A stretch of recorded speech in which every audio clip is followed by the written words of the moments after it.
Bienvenidos a la cuarta edición de Estación Podcast, el Festival Iberoamericano de Creación Sonora que convierte a Madrid en la capital mundial del podcast en español. El show está a punto de comenzar. Por favor, toma tu asiento. Sigue disfrutando junto a Aquarius, nuestra bebida oficial.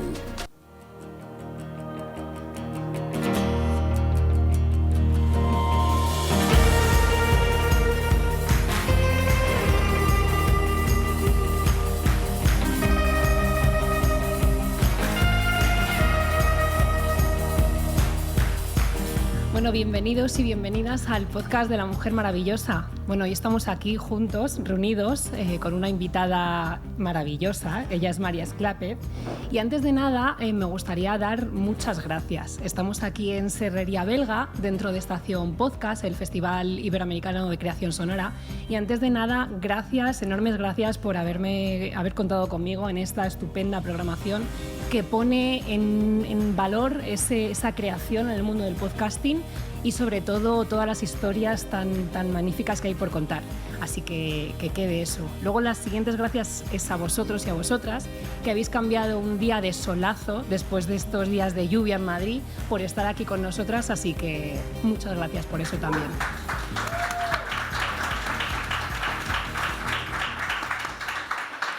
Pero es que el tema lo merece, porque vamos a hablar con la maravillosa María Esclape. Ella es psicóloga, es autora de 7 libros y el último, yo creo que es un tema que nos va a tocar muchísimo a todos, que se llama Tu miedo es tu poder. O sea, ahí ya nos deja bien claro cuáles son las expectativas y qué podremos encontrar en ese libro. Bueno, antes de nada, bienvenida, María. Muchas gracias. Qué Gracias. ilusión volver a estar contigo en un podcast, en La Mujer Maravillosa, porque tú también eres maravillosa. Bueno, a veces se nos olvida, ¿eh? Eso es verdad. Pero bueno, está bien que nos lo recuerden. Pues sí, efectivamente, hablé contigo el año pasado sobre el libro Mujeres que arden. Fue un podcast súper bonito que yo creo que alguien de por aquí ya lo ha escuchado y tuvo también miles de escuchas y la recepción que me llegó también de la gente fue muy buena. Qué guay. Así que bueno, después de este os recomiendo que os paséis al otro porque está súper bien. Pero hoy venimos a hablar, pues eso, de los miedos y cuál es la relación entre los miedos y nuestra capacidad para procesar la información, cuáles son esas trampas de la mente. Incluso vamos a hablar de cómo llevar una vida más lenta también, dejando un poquito de lado esos miedos precisamente, Sí. o abrazándolos para que formen también parte de nosotros. Las dos cosas. Las dos cosas. Porque, como sabéis, la misión de este podcast es efectivamente esa, intentar desacelerarnos por dentro, llevar una vida más lenta de este mundo tan frenético, y creo que hoy vamos a poner un pequeño granito de arena. Seguro que sí. Pues María, yo siempre arranco los episodios con la última pregunta que te dejó la última Mujer Maravillosa. Ay, qué nerviosa ¿Te me pone acuerdas, esta no? parte.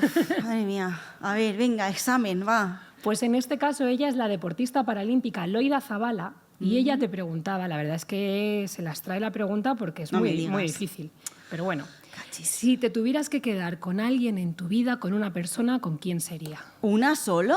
Sí. No, no puedo. No. Bueno, No. venga, pues pasamos rápidamente a la segunda porque te dio otra de bonus. Ah. Es O sea, que hay trampa, vale. Sí, Venga. te dejo dos. Digo, yo sé que va a ser difícil. Dice, bueno, pues le dejo otra. Si solo pudieras hacer una cosa, una actividad en toda tu vida, ¿cuál sería? Ostras. Solo una. Sí. Eso es un poco como la anterior. Solo una, no puedo. Ay, Dios mío. Mira, pues yo creo que lo tengo claro. Y tiene que ver con la anterior, ¿eh? Si solo pudiera hacer una cosa, yo creo que sería, estoy segura, de que sería estar con mis seres queridos.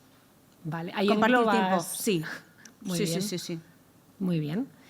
Bueno, pues con esa respuesta nos vamos, pero seguimos esta conversación porque, si me permites, quiero empezar esta conversación lenta, como a mí me gusta decir, con el fragmento que abre tu último libro. ¿Quién no ha tenido miedo alguna vez en su vida? Miedo a ser rechazado, a cometer errores, a que pasen cosas malas, al fracaso, al éxito, a no ser suficiente, a la soledad, al abandono, al sufrimiento, a perder a alguien a quien quieres mucho, a volverse loco, a tomar decisiones, a las enfermedades, a la muerte, a conducir, a aburrirse, a la incertidumbre, a salir de casa, miedo al miedo. Hay tantos que la lista es interminable. El miedo es la emoción que surge cuando el cerebro procesa que estamos ante una amenaza real o imaginaria. Es la manera que tiene nuestra mente de avisarnos de que no estamos a salvo, la sensación de alerta que nos prepara para enfrentar o evitar la situación que lo provoca. Sin miedo, iríamos por la vida sin consciencia real del peligro de las cosas. El miedo, por lo tanto, es algo más que una simple emoción. Es una herramienta útil, funcional y adaptativa que nos protege y nos mantiene a salvo. Llega, cumple su propósito y se va. Se va, se supone que se va. ¿Qué pasa cuando no lo hace? ¿Qué pasa cuando se queda y echa raíces en nuestra mente, robándonos la tranquilidad? Pues que se vienen cositas. Sí, y ahí ya entro yo como psicóloga. Exactamente. Pues en ese punto de partida vamos a empezar a despiezar un poquito qué es el miedo. Y yo creo que lo hacemos con una pregunta a ti más personal y que es, ¿cuál ha sido o cuál es tu mayor miedo? Lo ha sido siempre y lo sigue siendo, y yo creo que además se ha fortalecido, ¿no? Estoy luchando contra él todos los días y, oye, de momento no me está yendo del todo mal, y es el miedo a no ser suficiente. Lo he tenido siempre, por eso soy tan exigente conmigo misma, ¿no? Porque yo siempre me meto mucha caña y quiero llegar a todo, ¿no? Y bueno, pues a veces pasan cosas malas porque pues de tanto machaque te das cuenta de que te castigas, ¿no? Y que, jolín, ¿quién quiere enemigos teniéndome a mí misma, ¿no? Oye, pues no es esa la idea, vamos a trabajar para que eso no sea así. Y es verdad que he trabajado mucho y he logrado cosas muy guays conmigo misma, pero es verdad que todo este trabajo se desmoronó un poquito en el momento en el que fui madre.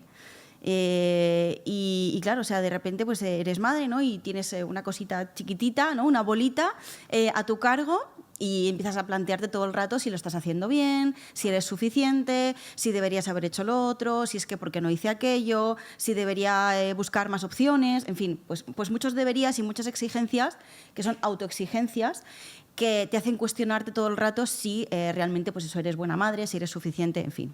Y es una rueda esto, hija. Esto no para. Es un trabajo diario al final, ¿no? Y bueno, pues es que, ¿qué te voy a contar? Abre muchas heridas, te conecta con muchas cosas buenas y no tan buenas, ¿no? Porque también hay cosas buenas de todo este proceso y de todo este aprendizaje. Pero ahí estamos, ese es mi miedo. Fíjate, yo creo que al final miedos tenemos todos, pero lo que nos diferencia a lo mejor es lo que hacemos con ese miedo. Al final, como vamos a ir viendo más adelante, el miedo es una emoción que no se puede controlar. O sea, no podemos elegir sentir o no sentir miedo, pero sí podemos intentar trabajar ciertas herramientas para ver qué hacemos con eso que nos provoca, ¿no? Sí, y además es que es importante esto que estás diciendo porque, claro, la petición normalmente que me suelen hacer en consulta, ¿no? En redes, no vas a dejar de tener miedo. El miedo es una emoción inherente al ser humano, es una emoción básica, ¿no? Y todos tenemos miedo, y el que diga que no, o miente o no sabe entender el miedo, ¿no? El comportamiento del miedo y la función del miedo en el ser humano. Tiene una utilidad. El miedo al final es una emoción que se activa cuando el cerebro procesa una amenaza, ya sea real o imaginaria. Y hay muchos tipos de amenaza, ¿no? Y como bien has dicho, hay muchos tipos de miedo. No solamente está el miedo como fobia, ¿no? Miedo a conducir, o miedo a las cucarachas, o miedo a los reptiles, ¿no? También hay miedo al abandono, miedo al rechazo, miedo a no ser suficiente. Hay otros miedos que están mucho más ocultos, que forman parte de esa parte más inconsciente, ¿no? Del ser humano, y que hasta que no averiguamos cuáles son y no entendemos cómo nos condicionan, no los vemos. Incluso, fíjate, el miedo está detrás de los conflictos, que luego hablaremos de ello, ¿verdad? Sí. Y claro, cuando tú planteas esto, la gente dice, ¿cómo? ¿Miedo a qué? ¿A qué? ¿A qué exactamente? ¿A lo que estamos discutiendo? No, otros miedos, luego los veremos. Claro, exacto. Sí, muchos miedos que tienen mucho que ver con las heridas emocionales, incluso con miedos que vienen de la infancia, con otro tipo de traumas, ¿no? Que de alguna manera dejan su sello para siempre y luego te siguen acompañando en forma de miedo. Sí, es verdad que hay miedos innatos, ¿no? Por ejemplo, el miedo a los ruidos fuertes, ¿no? Esto es innato, porque automáticamente como que pegas un brinco, ¿no? No lo aprendes. Sin embargo, hay muchos miedos que son aprendidos, que son la gran mayoría de ellos. El miedo también, tengo que decir, que está muy relacionado con la ansiedad, ¿no? Con la activación del sistema nervioso, que a su vez produce ansiedad, que la conocemos como otra emoción o como un rasgo, como un estado general, ¿no? Pero lo explico porque como decía, el miedo lo relacionamos con eso, con el miedo a la oscuridad, miedo tal. No, hay otra forma de vivir el miedo, ¿no? Y el miedo siempre estará detrás de todo esto. Entonces, bueno, pues eso, hay miedos aprendidos que se aprenden, es verdad, en su mayoría en la infancia, pero eso no quiere decir que todos vengan de la infancia. La infancia, como sabemos, es una etapa muy importante de la vida. Somos esponjitas cuando somos niños y absolutamente todo lo que pasa a nuestro alrededor cambia la manera de percibir el mundo, ¿no? Incluso se está hablando ahora mucho a nivel científico de la epigenética, que quiere decir, bueno, que tú naces con unos genes, ¿no? Pero que el ambiente es capaz de modificar la expresión de esos genes. Fíjate lo que estoy diciendo. Cuidado. Y esto es un campo impresionante y que me gustaría seguir investigando al respecto, pero bueno, al final lo que nos está diciendo esto es que el ambiente es importantísimo, ¿no? En la evolución como personas. Entonces, bueno, en la infancia, como digo, es verdad que tiene un peso importante todo esto, pero luego también te pueden pasar cosas de adolescente y como adulto que te condicionan esos miedos, ¿no? Yo, por ejemplo, no tuve miedo al abandono hasta que mi primer ex me dejó, ¿no? Y a partir de ahí ya ¡bum!, explotó todo, ¿no? Y fue como una vorágine de emociones, de pensamientos que yo jamás había tenido con respecto, pues, a ese miedo, ¿no? O sea que fíjate. Sí, sí, es un tema y sobre todo es un tema que yo creo que interiormente le damos 1000 vueltas, pero luego exteriormente queremos siempre ocultar. Es decir, nos da mucha vergüenza demostrar o mostrar que tenemos miedo, porque nos da mucha vergüenza alinearnos con emociones desagradables y también nos cuesta mucho como acompañar a los demás cuando están transitando emociones desagradables. O sea, ¿cuántas veces preguntas a alguien ¿qué tal estás? Y esto yo lo digo mucho en otros episodios porque es la realidad, o sea, y siempre como que la respuesta que se espera es bien, pero no te esperas uy, pues hoy tengo ansiedad, hoy me he levantado con mucho desasosiego, hoy me noto intranquila. Esto no se suele decir. No, pero tú mismo lo has dicho, ¿no? Porque no sabemos acompañar. ¿Qué respuesta esperamos de eso? Habrá gente que pues esté formada, ¿no?, en acompañar emociones y tal, pues los psicólogos, maestros, pedagogos, pero yo a mi madre le puedo decir tengo ansiedad y mi madre me dice, ¿te hago una tila? Que a lo mejor no es eso lo que necesito, ¿no? A lo mejor es otra cosa. Entonces, bueno, nos incomoda sostener emociones incómodas de los demás, incluso las nuestras propias. Pensamos que gestionar emociones es hacer muchas cosas con ellas hasta que las emociones desaparecen, ¿no? Y esto no es así. Tú puedes gestionar súper bien la emoción, puedes hacer 1000 ejercicios, ¿no?, de terapia súper potente, súper tal y cual, pero al final también hay un aprendizaje importante y es aprender a tolerar esa emoción, sea el miedo, sea la ansiedad, sea la ira, sea lo que sea. Y la emoción por sí sola llega un momento en el que dice, bueno, hasta luego, ¿no? Y cuando se queda es porque pasan otras cosas, bien porque desde el entorno se está retroalimentando esa emoción por cosas ambientales, ¿no? Bien porque tú la estás retroalimentando en tu mente, bien porque la situación no se puede modificar, ¿no? Entonces hay muchos factores que impiden que esa emoción desaparezca y hay que averiguar cuáles son y ver qué podemos hacer con ellos, porque a veces es verdad que podemos hacer poquito, ¿no? Porque estamos hablando, por ejemplo, pues de situaciones reales, ¿no?, que ocurren.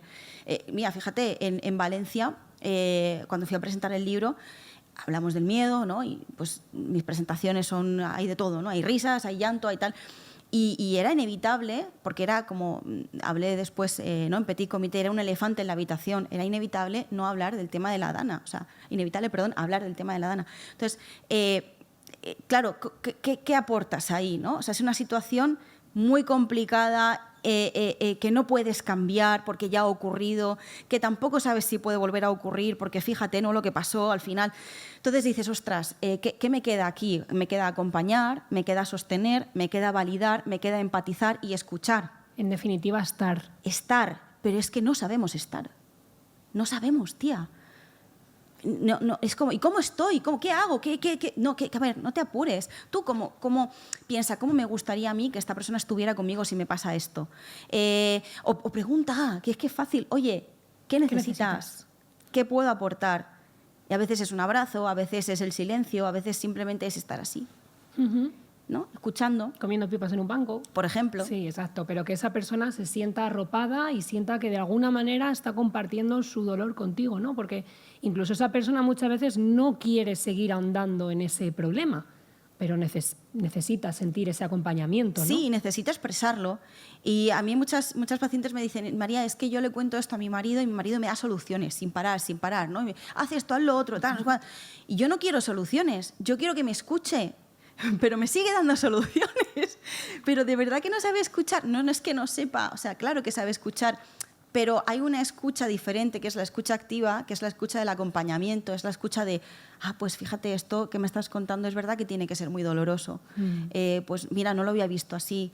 Y no enseguida, no, pues esto no es para tanto, chica, esto mira, pues tú haces esto y lo otro.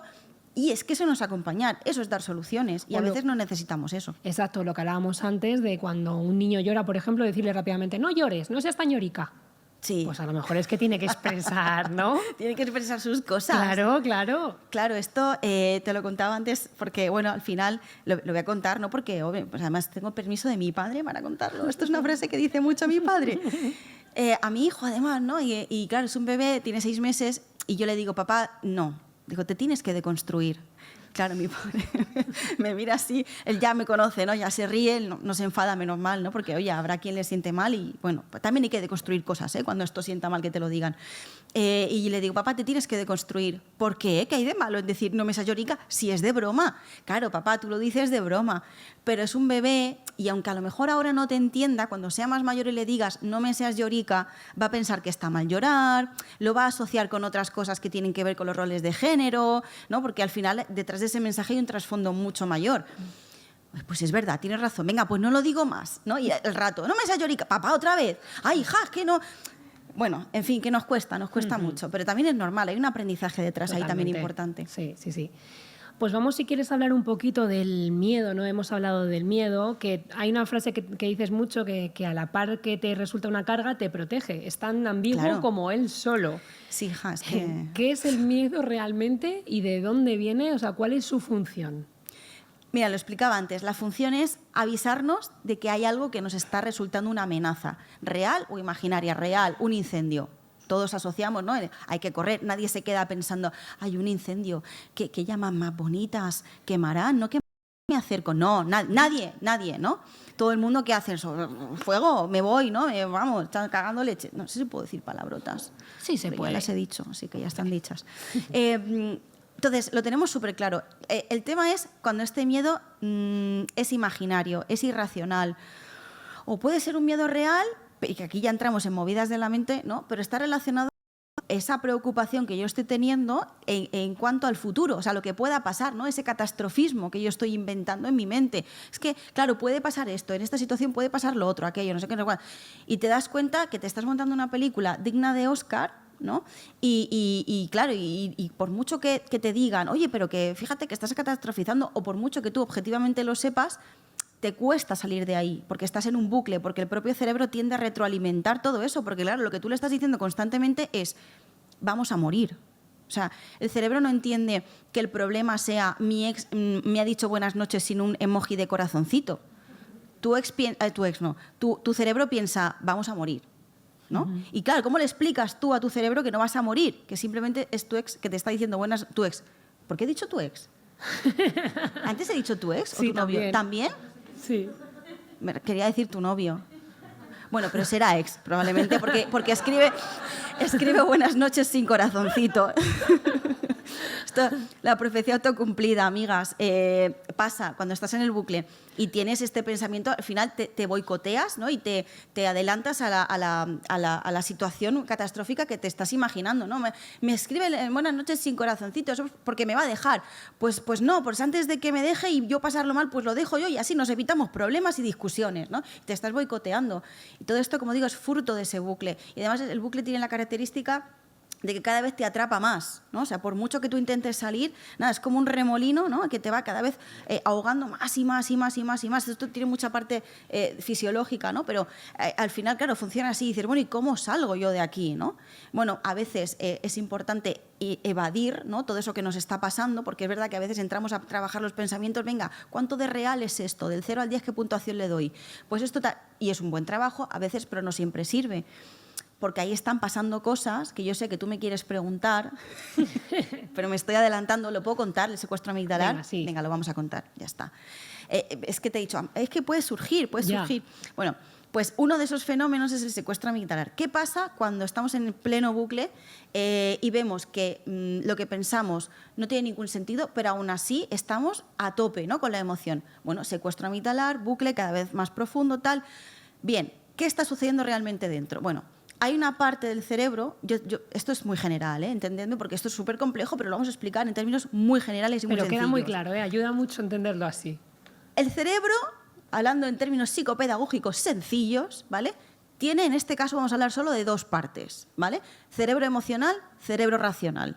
Bien, el cerebro racional es el que se encarga de la parte lógica, el pensamiento, todo el razonamiento, ¿no? Todo lo que tiene que ver más con la parte lógica, como digo. Vale. Y el cerebro emocional se encarga de la parte emocional, como su propio nombre indica. Y ahí hay una parte importante, que es la amígdala, que es la torre de control de las emociones, que es la que se encarga de mandar mensajes al cerebro. De, oye, vamos a sentir ira, ahora miedo, ahora tristeza, ahora felicidad. Me imagino todo el rato Inside Out. Ahí está, ¿vale? Por esa peli está muy bien hecha, tengo que decir. Sí. Bien, entonces, claro, cuando se produce ese secuestro amigdalar, porque es así, ¿no? Como se llama el proceso, vemos que esa amígdala, que es la torre de control, como decía antes, de las emociones, se viene muy arriba, ¿vale? La amiga dice, aquí hay una situación muy estresante para mí, me genera mucho miedo, es una amenaza. El cerebro no entiende lo que es real de lo que es imaginario, ya lo hemos dicho antes, pero es que además tampoco entiende de tiempos. Es decir, tú puedes rumiar algo de hace 3 años o pensar en algo que puede ocurrir dentro de 2 días, que el cerebro va a pensar que está ocurriendo en ese mismo momento. Lo vive todo desde el presente. ¿Vale? Entonces entiende que hay una amenaza en ese momento ante la que tiene que actuar. Entonces, ¿cómo actúo? Bueno, pues voy a activar la amígdala va a mandar un mensaje, ¿no?, al resto del cuerpo para decirle, oye, ponte las pilas, ¿sí?, porque tenemos que salir de aquí. Entonces, cuando se produce ese secuestro amigdalar por esa alta activación, la parte del cerebro racional se desactiva, entre comillas, ¿vale? No es que de repente nos volvamos autómatas, pero sí que pierde fuerza. Entonces, por mucho que tú pienses en cómo racionalizo esto, en voy a hablar con mi amiga la del quinto, da igual, porque la amígdala está a tope, estás con la emoción ahí, ¿no? Que va a acabarse el mundo, vamos a morir todos, ¿no? Te estás dejando llevar sin darte cuenta, porque esto es algo, ¿no?, también un poquito involuntario, porque es un proceso, como digo, fisiológico, te estás dejando llevar por ese secuestro amigdalar. Entonces, a veces es verdad que se trabaja, ¿no?, como más de lleno, pero otras veces necesitamos simplemente que pase el tiempo y necesitamos evadirnos de eso que nos está generando tanto estrés y tanta ansiedad. Porque es así como la amígdala poco a poco va estabilizándose en su actividad y le devuelve el control a esa parte del cerebro racional. Entonces, el cerebro racional ya tiene como esa capacidad de decirnos, oye, vamos a trabajar esto desde estando fríos, no en caliente como antes. Uh-huh. Esto me parece súper interesante porque efectivamente la amígdala, en situaciones de peligro real, si tenemos que de repente echar a correr porque va a mordernos un perro, pues obviamente la amígdala se activa completamente porque tiene que hacer esa función de huida, ¿no? Claro. De huida, de lucha, de lo que sea que... Pero efectivamente hay ocasiones en las que ese miedo a lo mejor es imaginario y no hay ningún peligro real. Entonces, me parece muy curioso cómo el hipocampo, ¿no?, nutre de todo ese contexto a la amígdala de experiencias pasadas para que vuelva a activarse y a lo mejor el peligro no es real, ¿no? Esto tiene que ver con las heridas emocionales, la memoria emocional. Uh-huh. Sí, y además yo esto lo explico con una metáfora que a todos seguramente pues, se nos va a grabar a partir desde el momento en el que la cuente, y es el chihuahua interior. Sí, hablamos mucho de la niña interior, del niño interior, hay que conectar con la niña interior. ¿Qué dicen por aquí? No, nada, quería decir que el chihuahua se da el que ladra, que todos tenemos ese momento de ladrar y ponernos como un chihuahua. Justamente. Sí, es verdad. Por ahí va. Voy a contarlo. Es que tiene que ver con eso. Tiene que ver con eso. Voy a contarlo porque vamos a ver bien cómo es el proceso, ¿no? Vamos a ver. El chihuahua interior, todos tenemos un chihuahua interior porque todos tenemos amígdala. Ojo, hablamos siempre de la amígdala del cerebro, ¿vale? Por favor, no confundirnos con otras amígdalas. Es que esto es importante porque, claro, una vez yo explico toda la teoría, me pasó una vez y me levanta una persona la mano y me dice, María, a mí me quitaron las amígdalas de pequeño. Yo que estoy roto. Y no... ¿Vale? Es a la amígdala del cerebro. Claro, ¿no? Imagínate, ¿no?, la preocupación, pobre persona, ahí aguantándose la pregunta hasta que... Claro, diciendo, joder, si yo noto mi chihuahua también que se pone a ladrar a veces. Bueno, entonces, vamos a imaginar que pues a mí me pasa, no sé, en una relación de pareja, yo estoy con una persona que se llama José Antonio, ¿sí? Y José Antonio pues hace cosas raras y yo pues me fijo mucho, ¿no? Y pienso, oye, estas cosas raras que hace José Antonio, como por ejemplo darle la vuelta al móvil cuando estamos hablando, no se hace fotos conmigo y las sube a las redes sociales, a mí no me mola mucho. Y empiezo a sospechar pues, de que a lo mejor me está siendo infiel, ¿vale?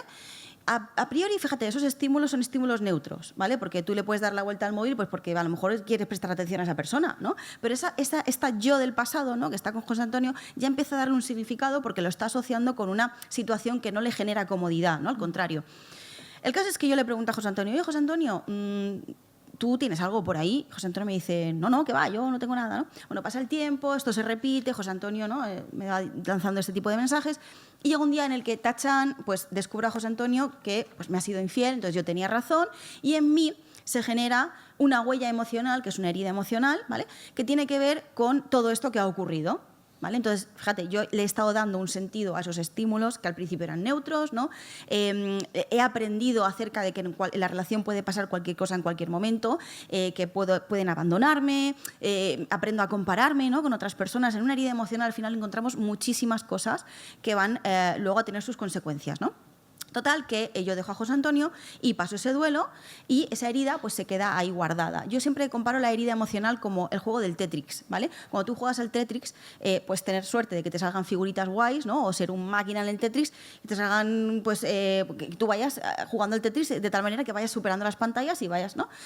Avanzando en el juego. Pero también puede ser un mal jugador como yo, por ejemplo, que no doy una y pongo las fichas, yo qué sé, pues donde caen, ¿no? Y a veces me equivoco y digo, ay, esta no iba aquí y tal. Total, que pierdo rápidamente.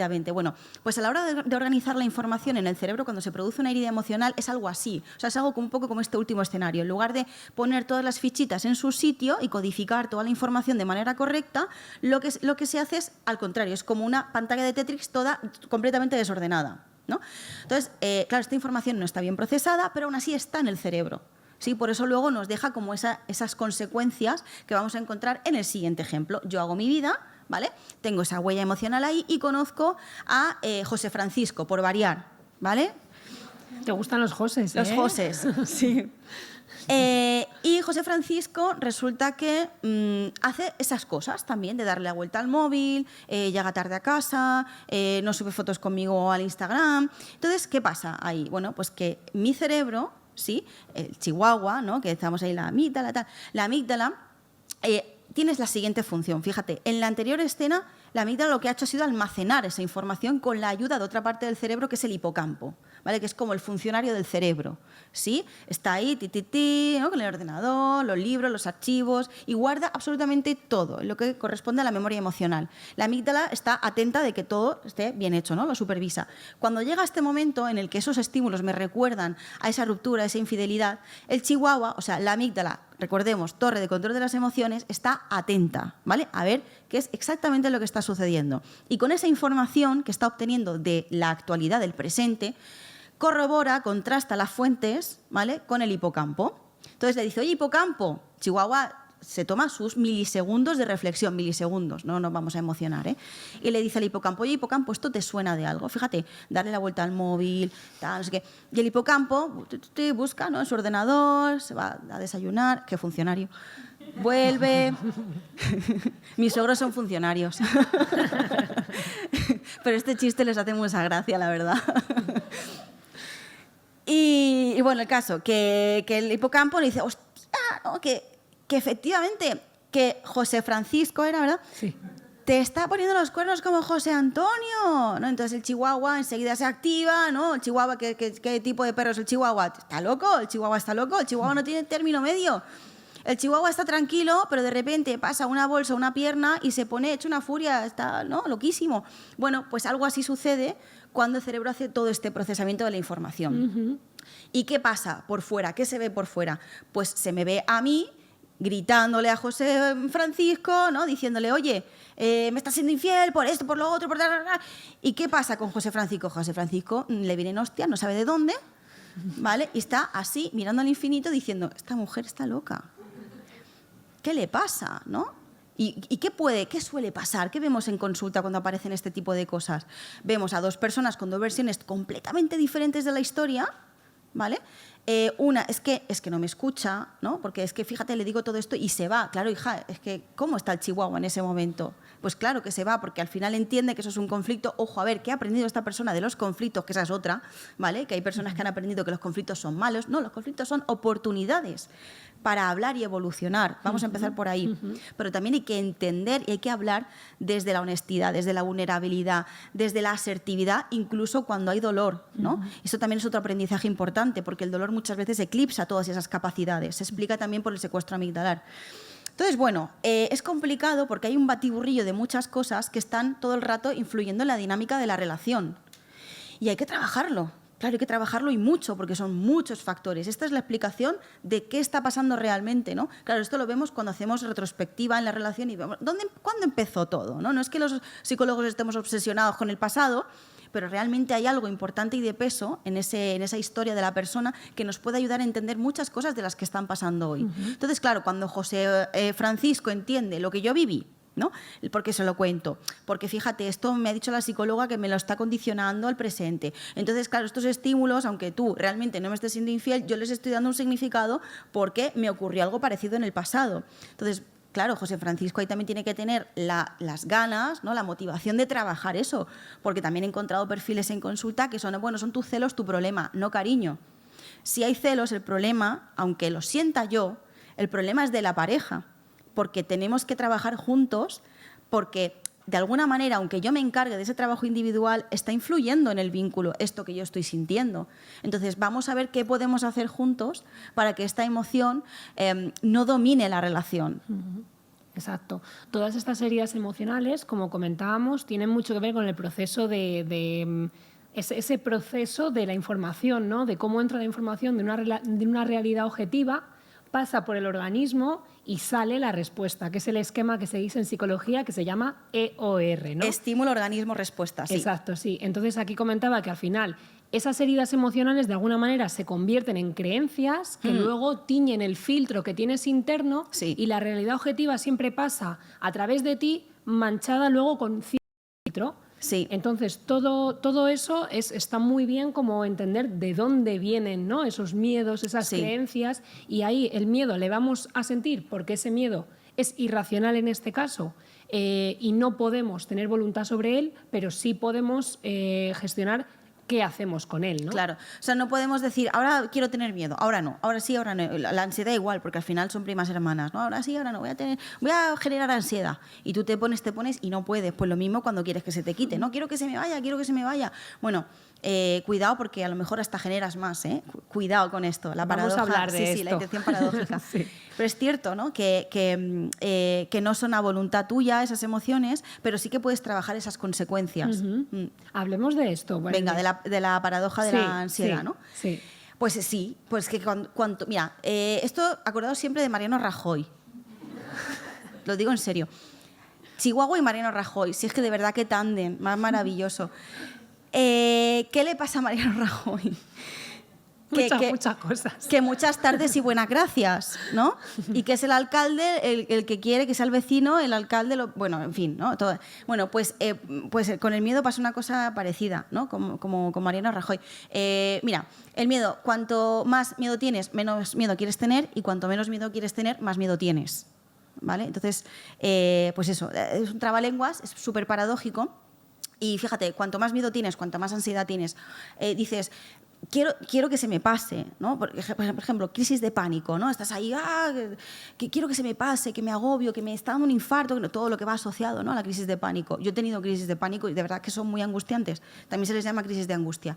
Y se pasa muy mal. Y claro, evidentemente tú no quieres que eso vaya más, tú quieres que vaya a menos. Pero sorprendentemente, cuanto a menos quieres que vaya, a más va. Y tú dices, no quiero estar bien, no quiero sentir esto, no quiero sentir taquicardia, no quiero... Y entonces el cerebro procesa todos esos síntomas como una amenaza en sí mismos. ¿Que no quieres esto? Esto es porque esto es una amenaza, entonces no queremos esto, ¿no? Esto es un peligro si no lo quieres. Genial, pues voy a generar más miedo. O sea, la maquinaria está completamente rota, pero así funcionamos muchas veces. Sin embargo, si tú utilizas la intención paradójica, le estás lanzando otro mensaje a tu cerebro. Le estás diciendo, no pasa nada, fijaos. Me está dando taquicardia, me falta el aire. Bueno, si no hay problemas del corazón, por supuesto, ¿no?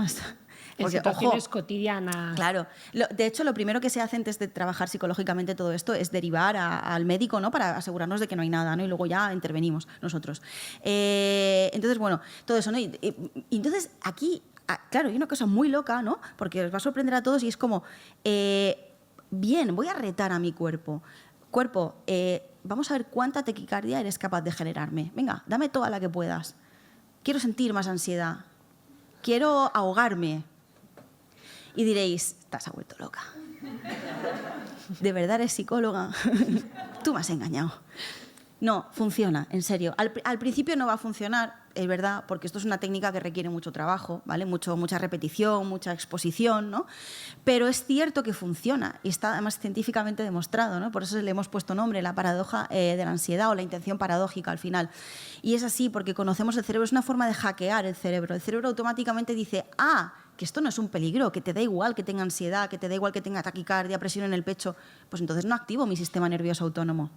No genero estrés, no genero taquicardia y paradójicamente desaparece. Y esto lo podemos poner en marcha todos en algún momento de nuestra vida, ni siquiera con la ansiedad, con el sueño nos vale.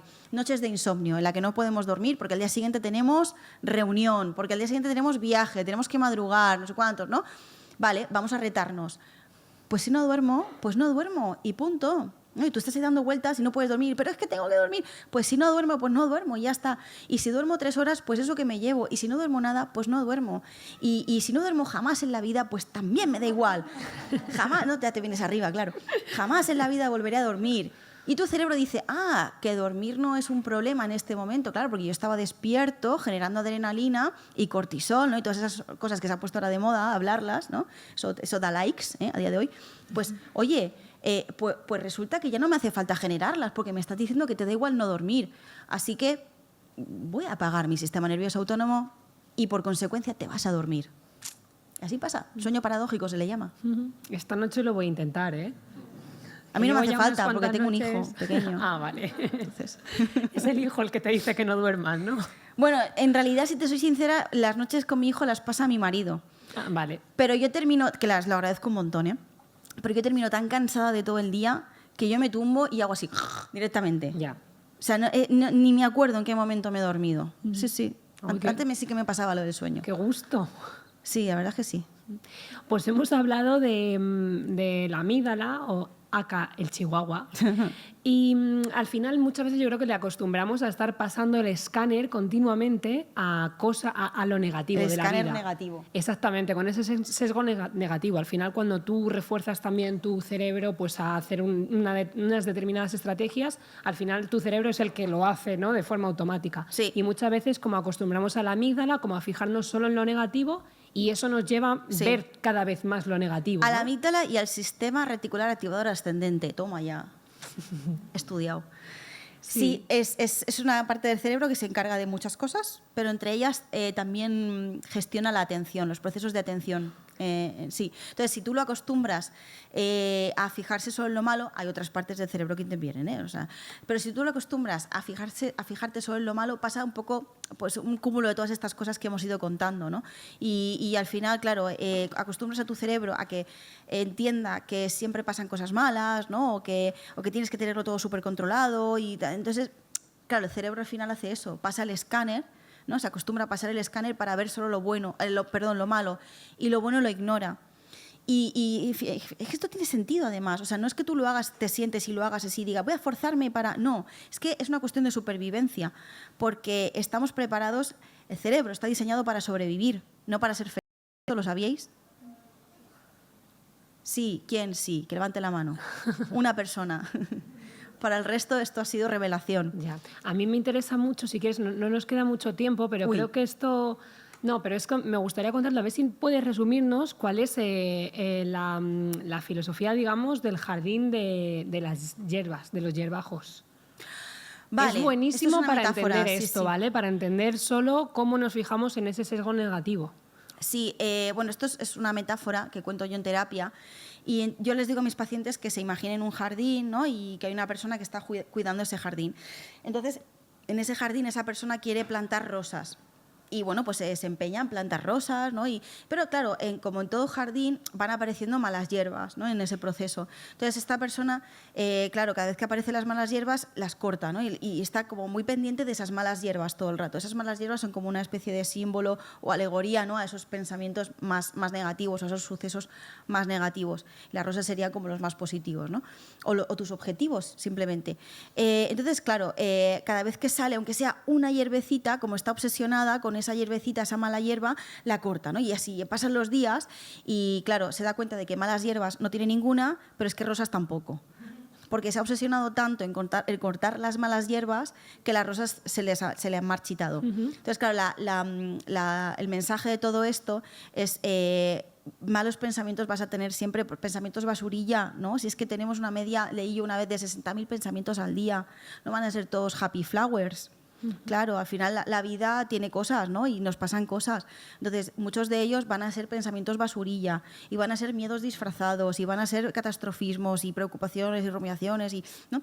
Pero si centras tu atención mucho en ellos, si los retroalimentas, porque cuando les prestamos atención los retroalimentamos, esto también es otra historia, se te va a pasar por alto, vas a hacer una abstracción selectiva, ¿no? O sea, vas a seleccionar solamente la atención en esos pensamientos malos y vas a pasar por alto todos los buenos, y eso incluye los buenos que tienes con respecto a ti misma, tu trabajo, tu familia, los que sean, ¿no? Bueno, aquí quiero hacer un inciso, recomendaros el libro del valor de la atención de Johann Hari, que precisamente pone todo el foco en la atención y cómo nos la están robando, y creo que tiene mucho que ver también con todo esto y también con las redes sociales. Y de aquí me voy precisamente a las redes sociales, porque yo creo que una de las cosas buenas, ¿no?, para no poner el foco en todos esos pensamientos negativos es otra vez volver a estar presente y alejarnos un poco de ese miedo de estar constantemente siendo productivos, ¿no?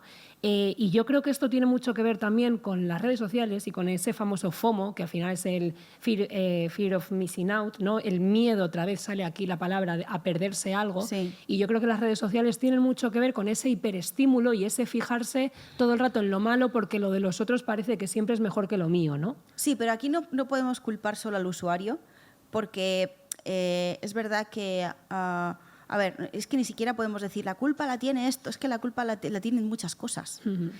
Es verdad que en el usuario se producen muchos fenómenos, ¿no? Como el FOMO, las comparaciones, cosas, ¿no? El sesgo confirmatorio, en fin, todo esto lo podemos encontrar en el libro Tu miedo es tu poder, pero claro, realmente cuando entramos a Instagram, entramos a Threads, a Twitter, me da igual. Bueno, Twitter a lo mejor es un poco más cuna del hate. Vamos a quedarnos con Instagram, ¿no? Que yo creo que es donde la gente más se compara. ¿Qué vemos? Vidas perfectas. Vemos vidas perfectas, familias perfectas, crianzas perfectas, todo perfecto, estupendo y maravilloso, ¿no? Y, joder, al hilo de esto, me estoy acordando de que antes de venir aquí he grabado una historia. Estaba en el hotel, ¿no? Y era un hotel muy bonito y tal, pero voy a abrir la ventana, tío, y daba a una pared, o sea, literal, y una chimenea así como de metal, ¿no? Y digo, este es el vídeo que nadie subiría nunca, ¿no?, a Instagram. Y yo lo he subido diciendo, me encantan las vistas de ese hotel, ¿no?, así como disfrutándolo en plan influencer. Yo soy anti-influencer o influencer mal, según se mire. ¿Por qué hago eso? Porque normalmente, como acabo de decir, solo se mostraría si estoy en una playa, si delante tengo un jardín precioso, ¿no?, un pueblo súper bonito, pero nadie subiría ese vídeo diciendo, joder, a menos que sea para quejarse, ¿no? Es que mira que he dicho que me pusieran una habitación tal y me han puesto esta. Pero yo lo he subido en plan de, me flipa, ¿no? En plan ironía, que se entienda. Porque hay un mensaje detrás de eso y es, joder, solo publicamos las cosas buenas. Y es normal que tú pienses que tu vida es una mierda cuando solo ves que los demás tienen cosas buenas, porque esa información ya te viene sesgada, porque solo subimos cosas buenas. ¿Qué comparación es esa? No estás comparando tu realidad con la realidad de otras personas, que también sería injusto, sino que estás comparando tu realidad con lo que tú crees que otra persona tiene.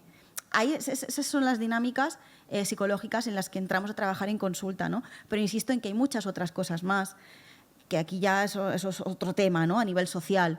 Pero bueno, que es difícil, porque al final tenemos que entender con todo esto que somos seres biopsicosociales. Esto quiere decir que hay 3 dimensiones importantísimas de mucho peso a la hora de describir cualquier tipo de conducta, de reacción, de pensamiento, de síntoma, que tiene que ver con la carga genética, por supuesto, la parte más biológica, ¿no?, la parte más psicológica, pero también la parte social. No podemos ignorar eso en la ecuación, porque entonces no estaríamos hablando de psicología, estaríamos hablando de otra cosa. Wow, interesantísimo, la verdad. Ese sesgo negativo también cómo se aplica al tema de las redes sociales.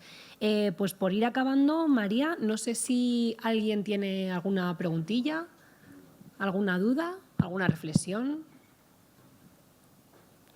Si no, no hay problema, ¿eh? Porque vamos a seguir. Vuestra, de un amigo, una amiga. Claro.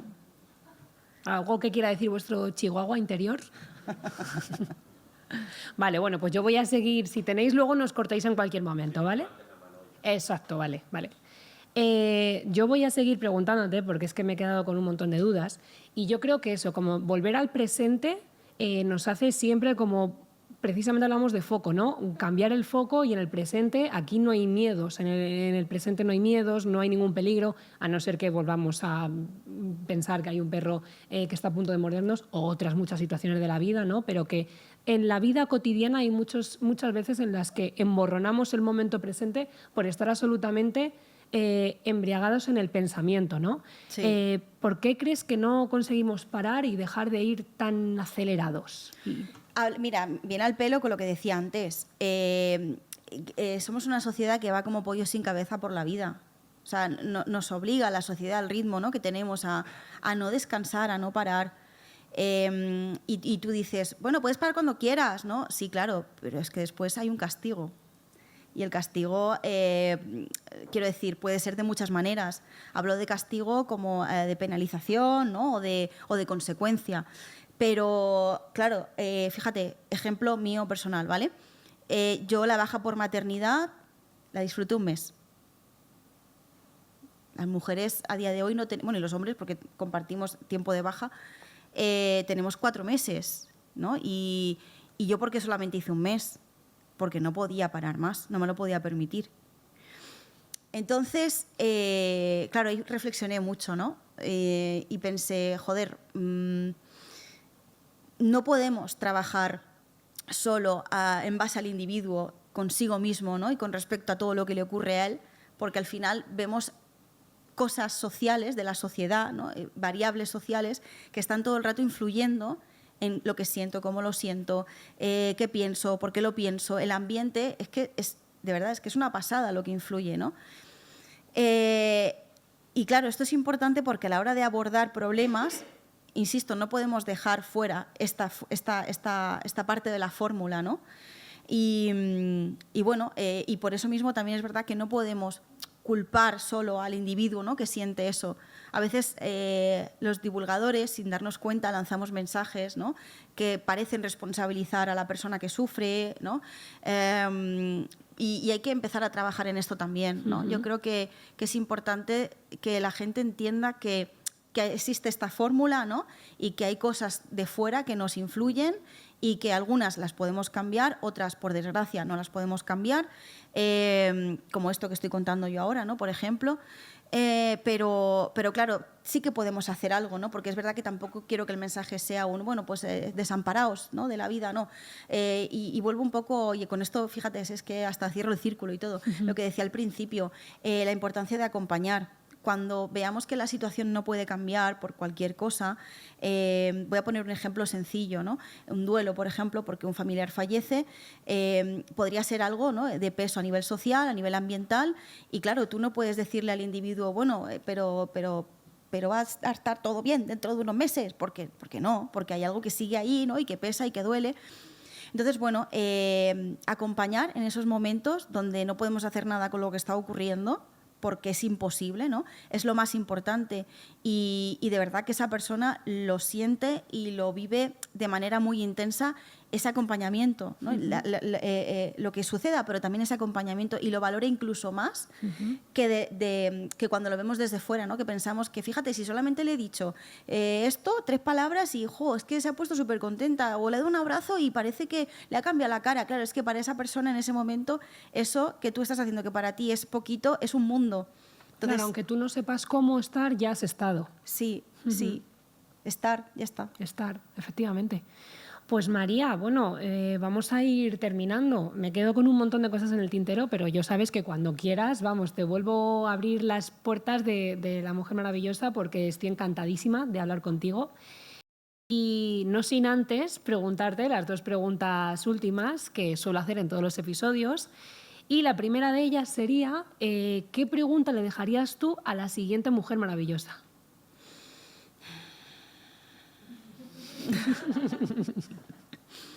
¿Qué te dije la última vez? ¿Te acuerdas? Pues mira, hablamos mucho de ser auténticos. Al final de la entrevista hablamos mucho de ser auténticos. Me gustó mucho una cosa que me dijiste tú, que cuando eras más pequeña te gustaba mucho el manga, ¿no? Manga no. ¿Qué era? Las historias Sí, medievales. Eso es, El Señor de los Anillos, El Señor de los Anillos. Eso, sí, El Señor de los Ya Anillos. ya la tengo. Y me sí. hiciste una pregunta en torno a eso. Porque luego Puede dijiste, ser. o sea, bueno, acabó un poco la idea porque me dijiste que te gustaba mucho eso y cuando eras pequeña como que te daba un poco de vergüenza mostrar que te gustaba eso y Súper. resulta que te diste cuenta con el tiempo que es lo que te hacía realmente especial. Sí, es verdad. Es verdad. Vale, pues tengo la pregunta, no tiene nada que ver con eso. La pregunta... ¿Ves? Pero me ha dado tiempo a pensar. Era para pensar. La pregunta es... ¿qué se dice a sí misma, esa persona, ¿no?, que va a recibir esta cuestión? ¿Qué se dice a sí misma cuando las cosas le van mal? Vale. Es una pregunta de introspección, porque estamos acostumbrados a... Ponle en contexto si Me quieres. parece que es la que me dijiste. ¿Sí? Es que o sea, estoy como conectando y me parece que sí. ¿Sí? Sí. Pues no haberlo dicho y ya está. Nada. Ahora tengo que pensar otra. Es que para mí es muy No, importante. es que me ha parecido muy fuerte porque me ha hecho conectar. Sí, y con... puede ser. Sí, porque... Puede ser. Jolín, pues... Bueno, si quieres voy con la siguiente Sí, así me das más tiempo. y para te doy pensar. más tiempo. La siguiente sería, ¿cuál sería el consejo que te darías a tu yo de hace 20 años? El consejo que le daría a mi yo... Espérate, yo tengo 34, 14. Esa etapa en mi vida fue... bueno... Ay. Qué consejo, por Dios de mi vida.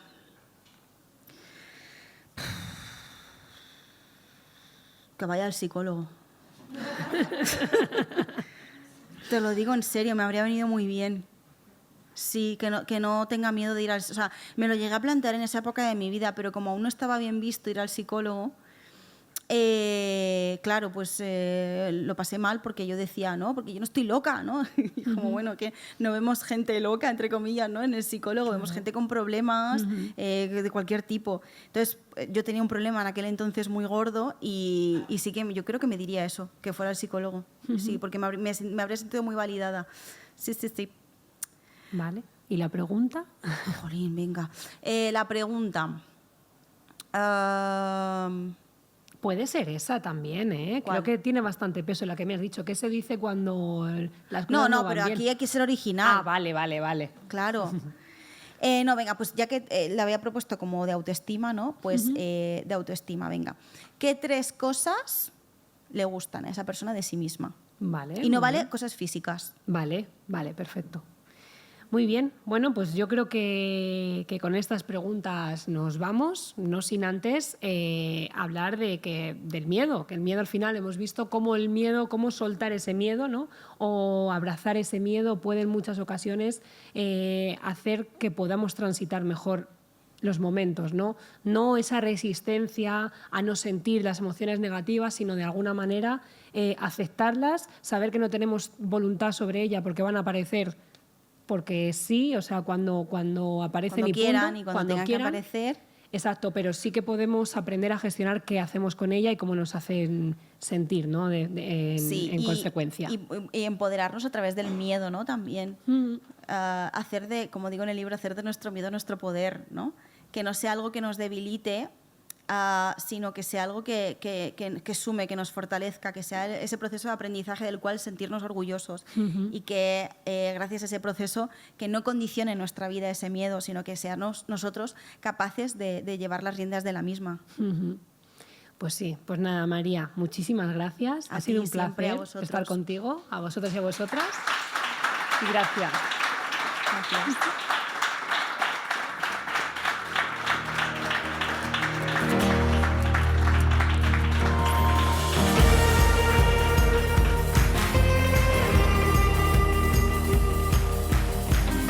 Bueno, simplemente simplemente comentaros que podéis escuchar los episodios de La Mujer Maravillosa los martes cada 15 días en Spotify, Apple Podcast o YouTube. También os podéis apuntar a la newsletter buscando en vuestro navegador lamujermaravillosa.substack.com. Podéis seguirme en redes @lamujermaravillosa_ y poco más, que ha sido un placer y que siempre vendremos con conversaciones tan maravillosas como esta. Muchas gracias. Gracias.